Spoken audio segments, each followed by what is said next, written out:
А вие цело време ни држите лекции дека ние треба да зборуваме за законот. Ви одговорам и за законот. Ама зборувате колку честно оваа влада работи. Слушајќи ги сите работи. И за Кратово, и за РЕК, и за Елем, и за секаде, и вие ми зборувате за честност. Немој. Срамота. Тоа е срамота. Еве за законот ако сакате. Како сакате? Во кој дел сакате нема проблем никаков.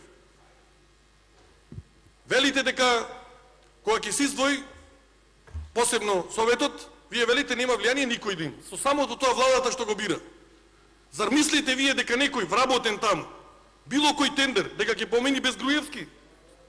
Надвор од разумот, тоа е нерационално размислување. Сам глупаво е ова да ни го кажувате нас. Многу нерационално. Мислите со примањето на нови лица таму, поддршка некаква која би имал советот. Чиста злоупотреба, чиста маска за злоупотреби. Еве да зборуваме. Предпоставувам дека сте го прочитале законот, дел во репликите употребивте во говорот не. Членот 160. Го имате добро прочитано членот 160. Пресомнителен член, каде што гарантирам премногу ќе има шпекулации за сериозни, шпекулативни, корумпирани договори. Значи нема бегање од таа работа. Прочитајте го, подсетете се за кој член. За каде што стои најниската, да, ама каде што има во втората исклучок. И која што јас ви гарантирам дека сериозно ќе биде злоупотребувано од владата.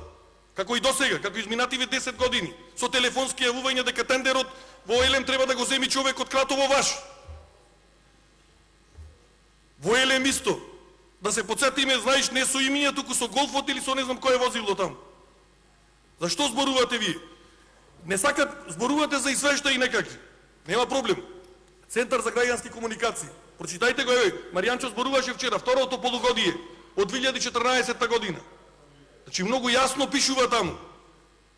Какво оптеретување имал буџет, не административно. Кај е конкуренцијата тука? Видете ги барањата колку се поднесени. Мислам, ако сакате и за закон, и за законот, и за тендери, и за криминал, опозицијата е спремна за се да дискутира. Работава вие како ќе се браните, не со навреди. Вие зборувате дека некој предавал во Брисел, не.